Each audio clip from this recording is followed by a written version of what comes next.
It's a beautiful sight outside. Crew-5 getting suited up in that historic suit-up room. And there you see them.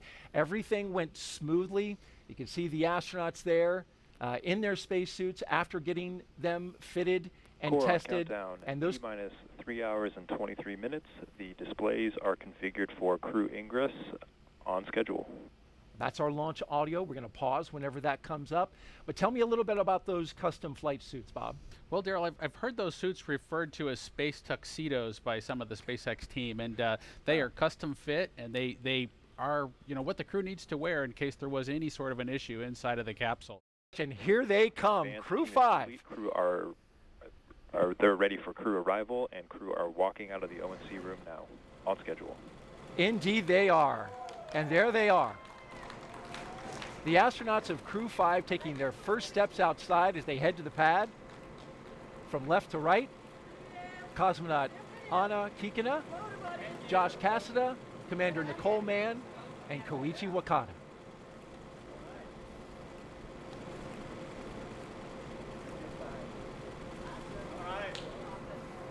So that was a pose for a picture. And here they go to their ride out to the pad. 3 Teslas all lined up in queue, along with a full security escort. And the folks you see there, family, loved ones.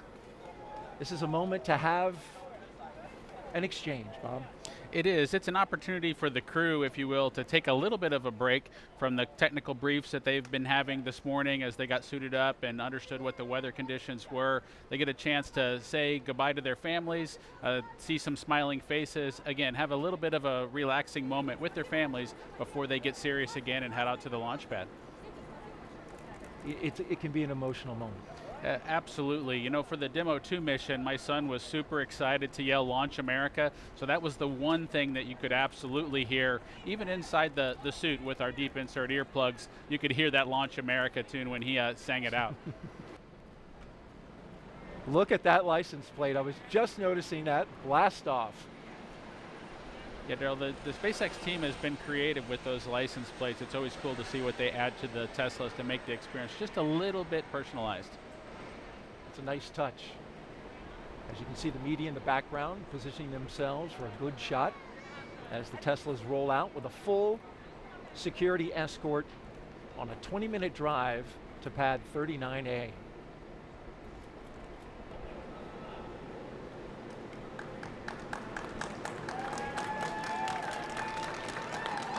And there they go. Core on countdown, T-minus 3 hours and 15 minutes. Crew are beginning their transport from the O&C room to the pad, right on schedule. There's the call out from the SpaceX team. The crew now departing the Neil Armstrong Operations and Checkout Building. Slow rolling as they make a shot available for all of the media and photographers down there. They're beginning their 20-minute drive with a full security escort across NASA's Kennedy Space Center and out to launch pad 39A. The track they're taking goes through the industrial area and then gets out to the NASA Causeway and the Kennedy Causeway. The weather here at Kennedy is nearly perfect for launch. Let's introduce you now to today's crew. We begin with Nicole Mann. The California native holds a Master of Science in Mechanical Engineering and is a colonel in the Marine Corps. Nicole was selected by NASA in June 2013, and today the Crew-5 commander will be flying into space for the first time. And once she reaches the space station, she'll be the first Native American woman to stay on station. Sitting next to Nicole is Josh Cassada. He grew up in Bear Lake, Minnesota. The physicist and U.S. Navy test pilot flew 23 combat missions. He later became an instructor at the U.S. Naval Test Pilot School, and more recently, he served as the capsule communicator in mission control. But today, he's the pilot aboard Dragon. In the role of mission specialist is veteran Japanese astronaut Koichi Wakata. Altogether, Koichi flew 4 space shuttle missions, a Roscosmos Soyuz, and was on a long-duration stay aboard the International Space Station. Altogether, Koichi has spent 11 months in space, the veteran. And the fourth member, the second mission specialist, is Roscosmos cosmonaut Anna Kikina. She graduated from the Novosibirsk State Academy of Water Transport in 2006. In 2012, Anna officially became a candidate for the position of test cosmonaut. Crew-5 will be Anna's first flight into space as part of the recent resumption of integrated crews on U.S. Crew spacecraft and the Soyuz with the Russian state space corporation Roscosmos. All right, the crew taking a turn onto the Saturn Causeway, and this is the road that leads to the vehicle assembly building. Which is notable, Bob, because the astronauts right now taking a similar path to Hurricane Ian as it crossed the state and came over our area. That's the operations and support building behind it, but then behind that, going through here is the vehicle assembly building. And after studying the data, we learned the storm took that similar path. And as we widen out the view here, you can see, there it is, the Artemis logo, and a great shot of that vehicle assembly building with the crew going by. Now, the Crew-5 launch was delayed several days due to Hurricane Ian taking aim at Florida. And after studying the data, here's the path that we found it took. Take a look at this graphic put together by meteorologists with satellite data. It shows the track through the state. You can see the center of circulation, of course, the devastating impacts to the Fort Myers Beach area, more than 100 people killed, and complete devastation. By the time it crossed our area right there, you can see it came out the other side on Florida. Between pad 39A and 39B, and 39B is where we had our moon rocket, the SLS and Orion spacecraft. But officials here at NASA and the launch team with SLS made the decision to move the SLS indoors, and this is video from that day, 3 days prior. The mighty SLS and Orion spacecraft going into the shelter of the vehicle assembly building as Hurricane Ian passed overhead. It's a 4-mile, 10-hour trek it was that day. And we got winds, Bob, over 96 knots at the top of one of the lightning towers out at pad 39B. So certainly the winds were whipping up high and down below, around 60 knots. It was a good move to put that rocket in the shelter. Yes, it's just remarkable to kind of have seen the track of the storm, have it come right through the Kennedy Space Center, and to be sitting here just a couple of days later getting ready to launch a crew into space. There you see the security vehicle pauses, comes off to the side, and the Tesla vehicles roll on, along with the MRAP in tow. And this begins the part of a really neat experience. Going up the slow grade as they pass the security checkpoint and into the blast danger area.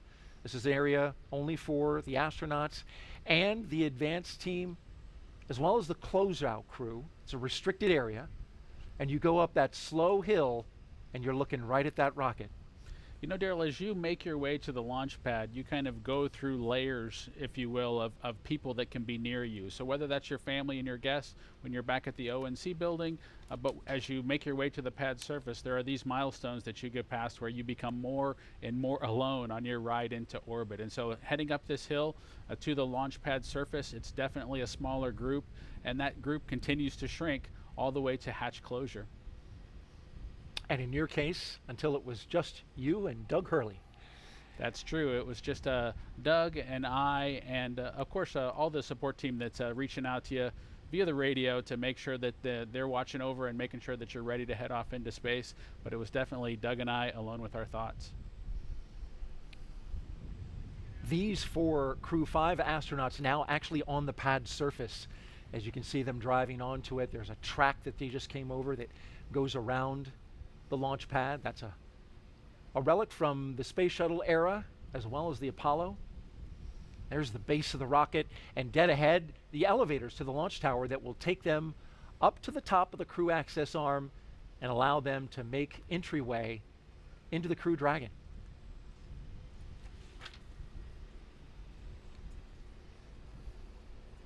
And at T-minus 2 hours and 55 minutes, we'll get that announcement that the crew has arrived, so they're a little early. You can see the flags flying and the clock ticking down. If you're just joining us, you're watching live coverage of SpaceX mission known as Crew-5, as we watch the first 2 astronauts walk out onto the pad surface, getting ready to do what, and I have to admit, I have to attribute this, the rocket recline. There it is. I like the way they did it kind of in coordination as well. I think that was something that Doug and I didn't quite nail on the Demo 2 mission, but I appreciate them getting it sorted out by Crew-5. That was Commander Nicole Mann and pilot Josh Cassada that just took that look up, and I mentioned the attribution. That was our voice of mission control. Rob Navius came up with that phrase, so got to give him credit for that, the rocket recline. We'll get the next two mission specialists who will do the same move, but for now, they'll go into the elevator, the same elevator, Bob, that you rode on 2 missions aboard the Space Shuttle and Crew Dragon. That's true, Daryl. That elevator there on the 39 Alpha launch pad is just a wonderful experience to kind of be able to bring it back into the game and be able to fly kind of, if you will, slowly up to the pad surface before making a stairway walk up to the actual location where you walk out to the Dragon capsule. And there we see the top of the elevators where they'll walk out, and this is something that they have rehearsed a few times. Certainly we were here when they rehearsed it the other day during what's called a dry dress rehearsal. Yeah, the crew has been through this before, and like I mentioned a little bit earlier, it is really important to kind of get the nervousness out to have done these operations once before. We can see Nicole and Josh there as they've made their way out of the elevator. They'll walk around the back and make their way up the stairs to the actual walkout area where they'll potentially have a chance to make a phone call, reach out to their family one more time before heading out to the White Room itself and climbing into the ship. And the closeout team right behind them from SpaceX as they greet some of the members of that team with some fist bumps. The telephone you mentioned, Bob, is there on the right-hand side of that hallway there. But what I notice is the astronauts tend to pause right about here because it looks like that is a spectacular view. It is, Daryl. It is their chance. Of course, you know, you've mentioned the rocket recline where they're able to look up at the rocket. They're kind of co-level with the vehicle at this point. They're able to look out, see the ocean, see the rocket, see the capsule itself before getting ready to kind of take that next step and head into the vehicle. And there you see one of the astronauts doing just that. To the right, they are looking out over Launch Complex 39A and the Space Coast. No doubt having a view that is similar to this from our flight ops team here at Kennedy. What a great shot. On the left there, you've got the launch tower, and that is the crew access arm that bridges the gap between the launch tower and the rocket on the right. And you can see, Daryl, the second 2 crew members getting ready to do their rocket recline, if you will, and get a chance to look up at the vehicle. I know they're excited to get their chance to climb in and strap down. Not quite as perfect and in sync as Josh and Nicole were, but they did a great job. Again, better than Bob and Doug. So better than Bob and Doug, but not quite as tightly choreographed as Nicole and Josh. They nailed it. Nonetheless, they get a great view right before they make their way into their spacecraft, and that will ultimately take them into space. We've got a split screen now. The 2 mission specialists on the left, and to the right, we're tracking our pilot and commander.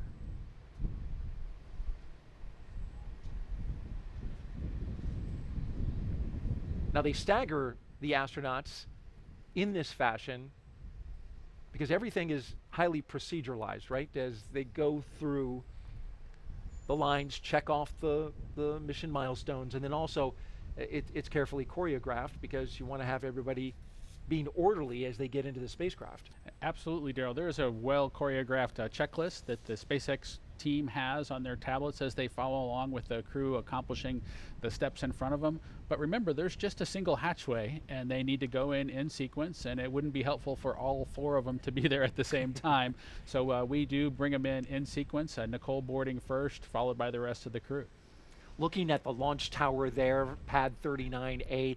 Bob, this is the same launch tower that launched the space shuttle. It's been, of course, renovated by SpaceX. They've made a lot of improvements in order to accommodate the Falcon 9, but it also has some throwback to the shuttle era. And there's part of the fixed service structure that's still a part of that structure today. That's true, Daryl. The 39 Alpha launch complex was modified to be able to handle the Falcon 9 rocket. And Doug and I were super excited to launch again from the exact same location. There are remnants of the shuttle program that are still kind of out there. There's a series of chevrons. You can kind of see them in the image there.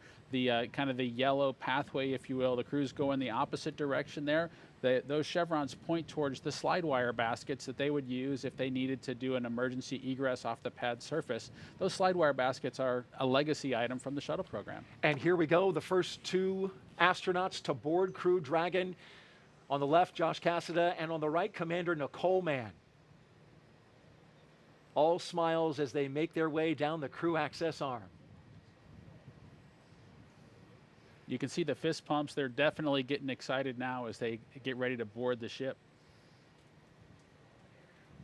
And they make their way into what's called the White Room.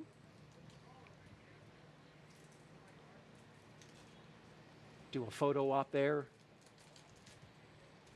Core on countdown. T-minus 2 the hours space and 47 minutes. Crew have arrived at the White Room just a little bit ahead of schedule. There's the announcement. And you can see one of the SpaceX techs handed Nicole Mann and Josh a Sharpie, which this is something that's actually on their to-do list for launch operations. And what they're going to do now is sign their signature onto the NASA meatball, or right there around it. That NASA meatball is encircled with signatures from all the previous NASA crews that have gone up to the International Space Station. That signature would include yours, Bob, as well as your wife, Megan MacArthur. Yes, Joe, that's a nice tradition that the SpaceX team added and allowed kind of Doug and I to get started. And it's pretty neat to get your name added to the wall there, the White Room wall that leads to the Dragon capsules that head to space station. And there you see her putting her signature, making the way around the NASA meatball, handing off the pen to Josh. And to the right, you see the SpaceX logo. For their commercial missions, they're also starting a set of signatures, which is a great sign about starting to establish that economy in low Earth orbit, the commercialization of low Earth orbit. It's exciting to see the economy in low Earth orbit continue to grow, Daryl. It's also exciting to see the cadre of astronauts continue to grow and view that group as our partners of folks who've been to low Earth orbit, who've been into the black of space, and it's just exciting to see that group continue to grow. Our launch weather officer for today, Brian Sizik, from the 45th Space Wing, telling us that we've got a nice high pressure system in the area, Bob, that's keeping everything clear as the first astronaut climbs aboard. Core on countdown at T-minus 2 hours and 44 minutes. Crew have begun ingressing Dragon. And here come our second two astronauts, mission specialists Koichi Wakata and Anna Kikina.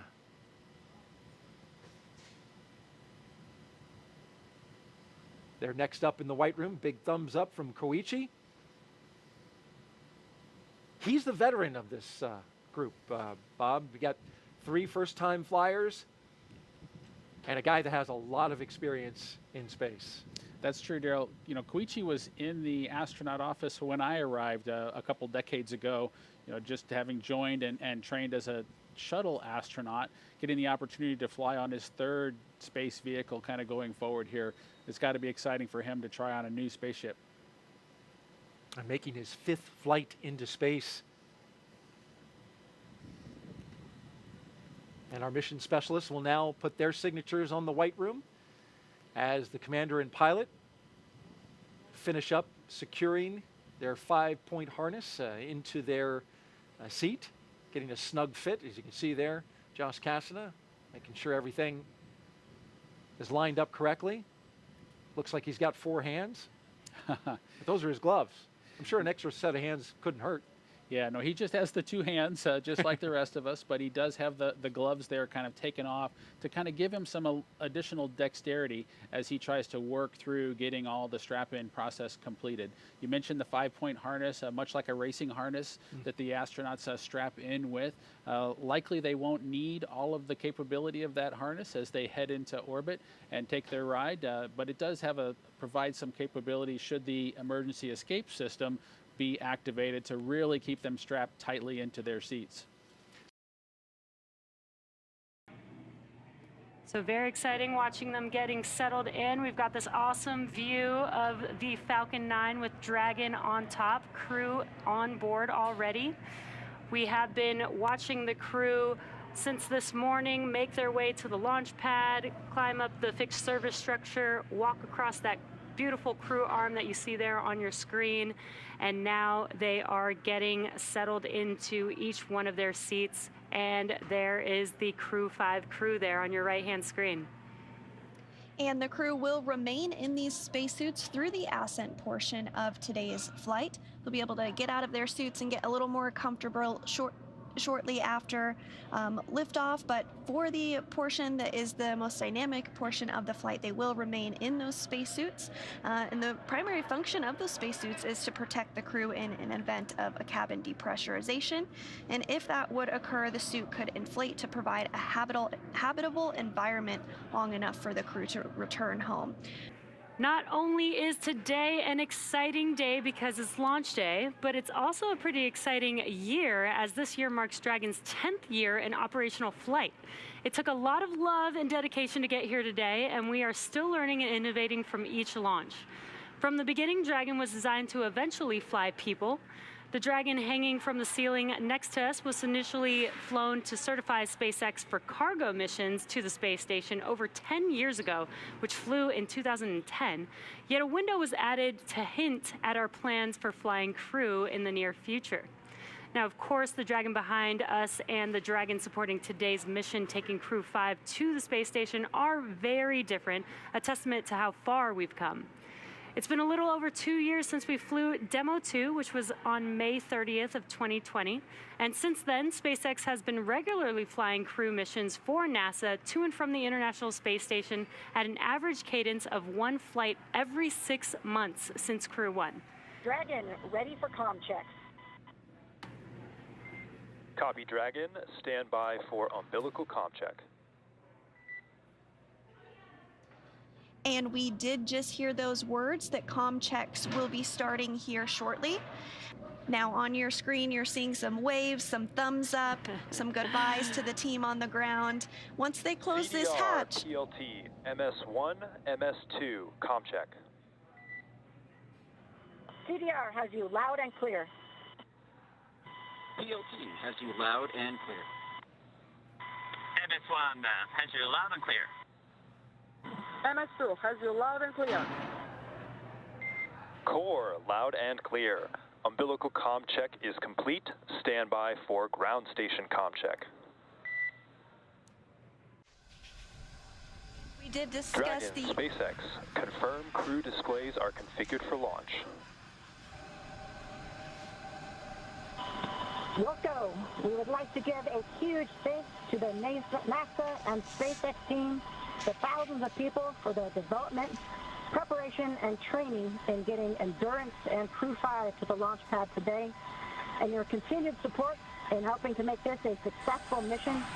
We look forward to joining the rest of our Expedition 68 crew members aboard the International Space Station.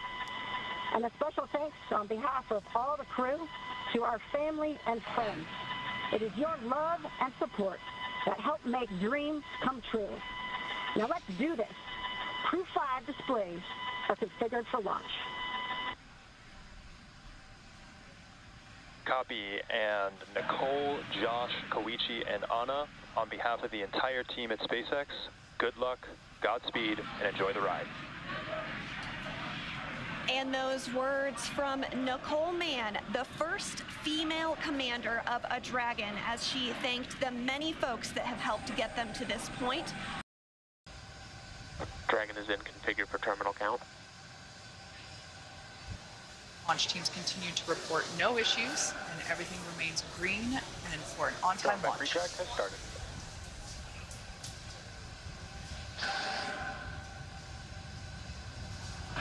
And here in just a couple seconds, you might be able to see the strong back arm as it does begin to retract. As Kate said, it will recline 2 degrees. We can just barely make out that the clamp arms are now beginning to move.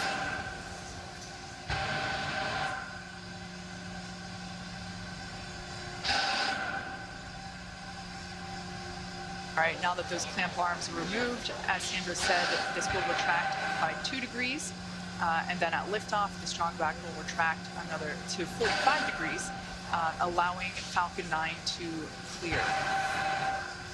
Strong back is part of the transporter erector, and the transporter erector is what provides the liquids, the gases, the electrical connections to the vehicle. It's also what we use to integrate the vehicle in its horizontal position, and we can see that 2-degree retraction just now complete. And the next call out that we should hear in about 20 seconds is that the first stage LOX load is complete.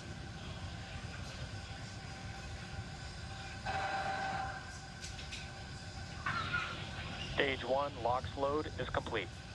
And there we go, all of the oxidizer loaded on stage 1. Soon we'll hear that stage 2 LOX load is complete, and that will be the last propellant call out we'll hear today. Now less than 3 minutes until launch. Dragon is in terminal count and is on internal power.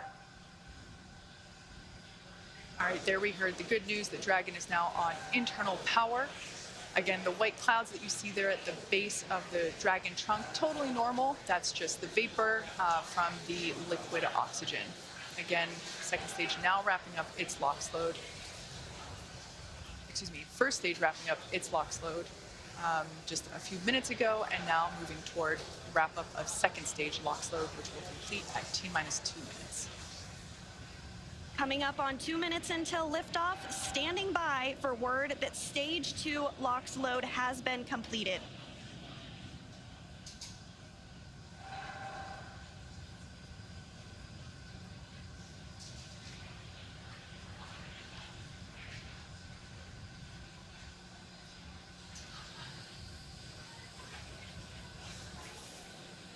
Dragon is in auto idle. Stage 2 LOX load is complete. There we heard the call out. Falcon 9 is now completely fueled. All of its propellants, so Gas closeouts are starting. Expect loud venting. all of its propellants, and we can see that leftover liquid oxygen now being vented or released, now flowing further away from the vehicle. So nearly 1 million pounds of liquid oxygen in RP1 now on board Falcon 9. It is fully loaded and ready for launch. And coming up at T-minus 1 minute, we'll hear that Dragon is in countdown. Its flight computer will switch to countdown mode, and we'll hear that the flight termination system on Falcon 9 is armed. FTS is armed. Falcon 9 is in startup and is now controlling. And there you heard it. Dragon is in countdown. Dragon's flight computer in countdown. The flight termination system now armed.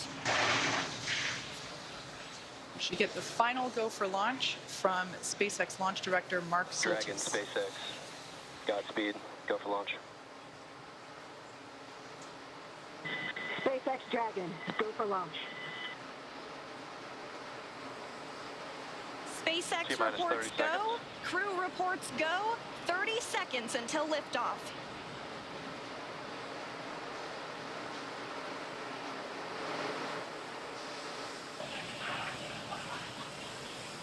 T-minus 15. 10, 9, 8, 7, 6, 5, 4, 3, 2, 1. Ignition. Engines full power. And liftoff.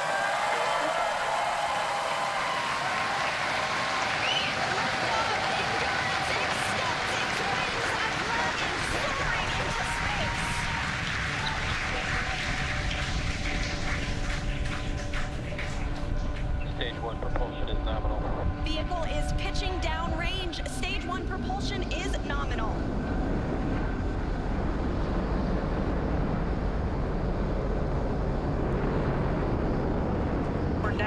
T plus 35 seconds into the 5th rotational crew mission on board Dragon and Falcon 9.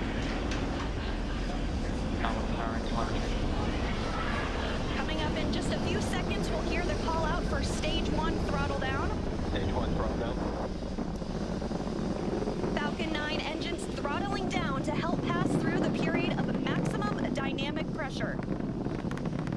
This period is known as max Q, and once the vehicle, there we just heard that the vehicle is now traveling faster than the speed of sound.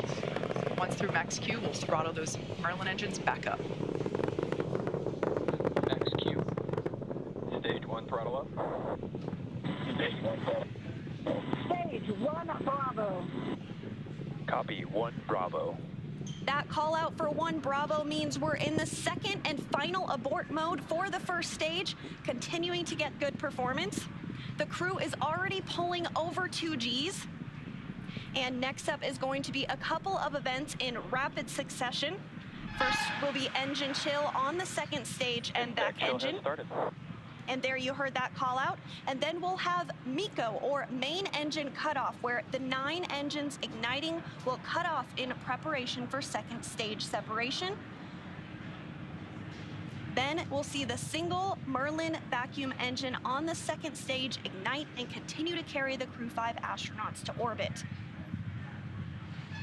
Just like we did on first stage, that MVAC chill is intended to help pre-chill the hardware prior to the full flow of that densified liquid oxygen.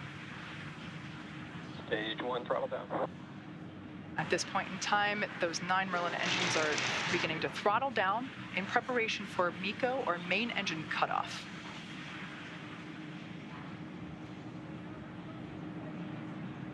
Standing by for MECO. And MECO. Stage 2 Alpha. Stage separation confirmed. Copy 2 Alpha. There we should see that second engine begin to ignite now. And obviously confirmed by the loud cheer behind us here at Mission Control Hawthorne. And we're also in 2 Alpha for the aborts if needed. Again, second stage is lit and continuing to carry the Crew-5 astronauts into orbit. We're now getting a view of the first stage after that stage separation. The second stage still being illuminated by that single Merlin vacuum engine, and that's on the right-hand side of your screen. First stage on the left-hand side of your screen making its way back to Earth. We will be attempting to land it on our drone ship, which today we are using Just Read the Instructions. Acquisition signal, Bermuda.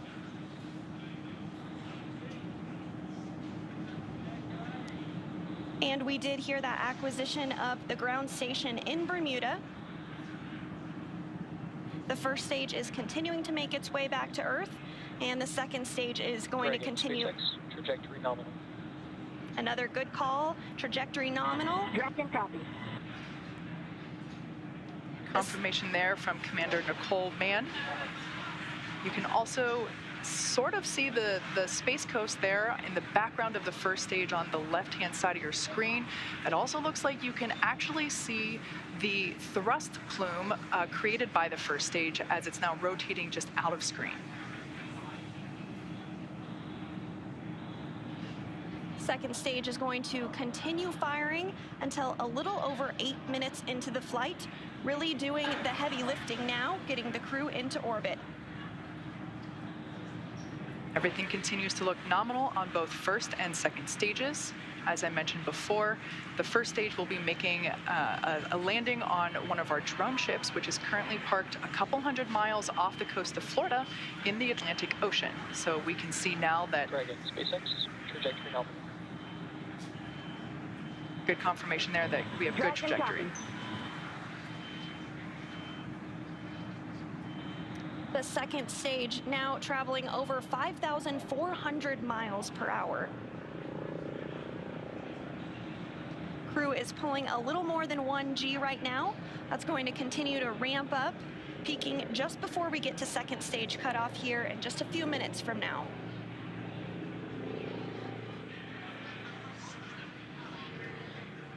first stage will be performing 2 separate burns, a re-entry burn, where we reignite 3 of the Merlin the Merlin M1D engines on the first stage. We ignite the center engine into radial engines to help slow it down as it re-enters the Earth's atmosphere. And then the second final burn, and that will be the landing burn on our drone ship. And the single MVAC engine that you see. Trajectory nominal. The single MVAC engine that you see on the right of your screen is continuing to fire. We did hear another call out that trajectory is nominal. Crew heading in the direction that they are supposed to be. This single engine can produce over 220,000 pounds of thrust in the vacuum of space, now over 200 kilometers in altitude. We will start to hit events now in a rapid succession as the first stage continues to make its way back to Earth and the second stage continues its burn. Just a couple minutes left in that burn. For those of you just joining us, just over 6.5 minutes ago, our 4 Crew-5 astronauts launched from Kennedy Space Center in Florida, and they are now making their way into orbit on the second stage inside Crew Dragon. Trajectory nominal. Which we're hearing that the trajectory on that is nominal. Dragon copies. They are safe inside Dragon Endurance, whereas the first stage on the left-hand side of your screen is making its way back to Earth.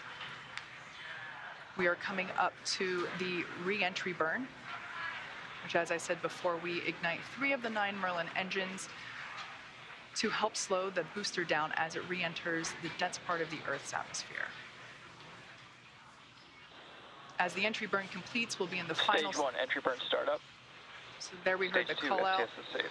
You can there see it on your screen that that entry burn has been initiated.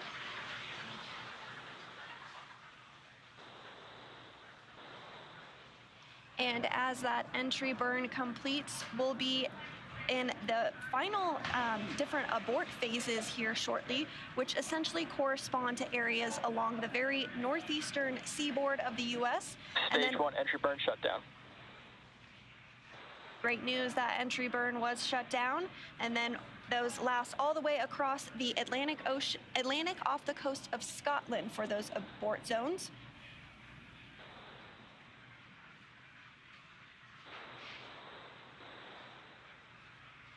Everything continues to look nominal for both the first and second stages. Terminal guidance.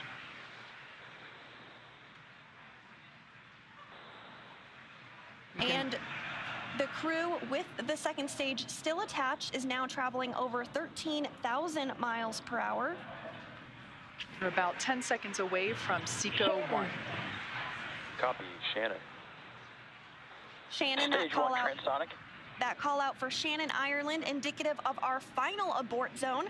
After this, we'll see second stage shut off, and we'll be listening for confirmation of a good orbit, which tells us the crew and Dragon are exactly where they need to be. And there we had confirmation that the Stage MVAC 1 landing burn. has shut down simultaneously. The entry... Dragon SpaceX nominal orbit insertion. And you heard that call for a good insertion. We will coast for a few minutes.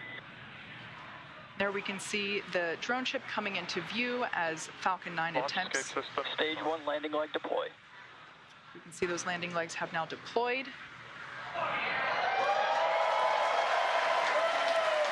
And as you can see on your screen, and you can hear by the clapping and cheering behind me, Falcon 9 has landed on our drone ship just through the instructions, parked off the coast of Florida.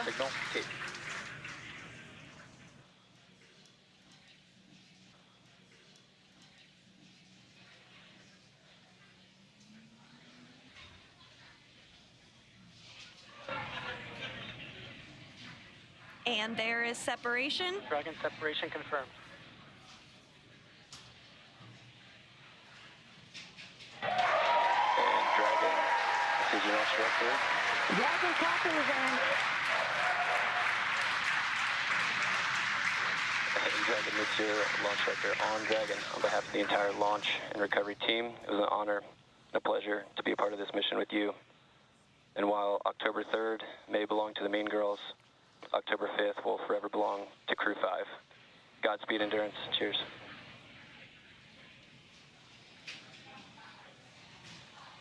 Awesome. Thank you so much to the Falcon team. Woo! That was a smooth ride uphill. You got 3 rookies that are pretty happy to be floating in space right now, and 1 veteran astronaut who's pretty happy to be back as well. Let's see what you got to say, Koichi.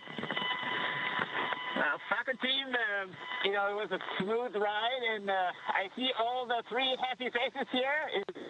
Back in 0G, and I appreciate all the help to give us a smooth ride and training. And thank you so much. JAXA の支援隊の皆さん、非常にスムーズな打ち上げでした。打ち上げご支援していただいた皆さん、応援に駆けつけてくださった皆さん、ありがとうございました。この調子でチームワークを持って頑張ります。Thank you for your support. Anya. Thank you, Falcon 9 and fellow agencies, to Roscosmos, NASA, and JAXA, and SpaceX exactly for giving us that opportunity. We're so glad to do it together. And thank you for everybody, for all people who with us. Спасибо большое всем агентствам Роскосмос, NASA, JAXA и, естественно, SpaceX за предоставленную нам возможность. Мы рады всем экипажам делать то, что мы сейчас делаем. И большое спасибо всем людям, кто сейчас с нами.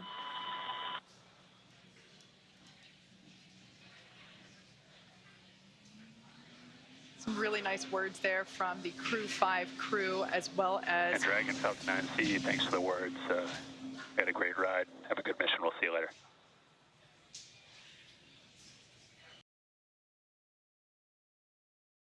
And Dragon, cameras are internal. Also getting some great views inside the capsule here, so if you all want to get a chance to talk about your indicator, we'd all love to hear some.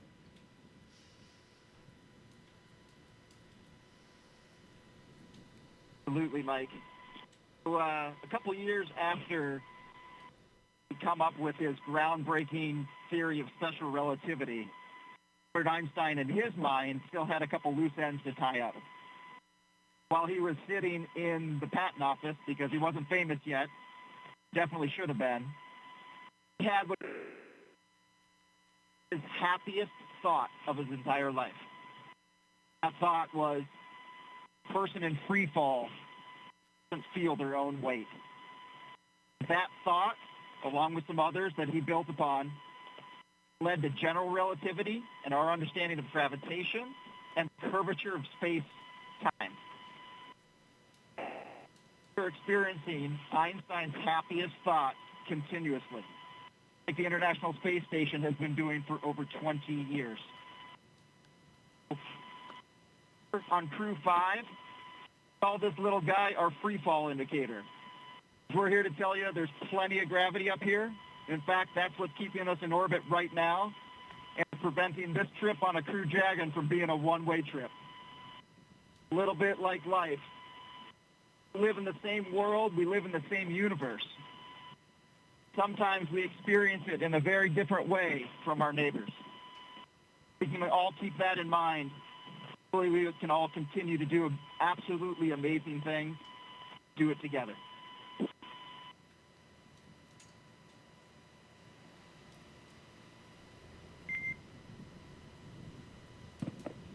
Well, that was excellent, Josh. We appreciate you all taking the chance to share with us some of those special words and some of the meaning to you all.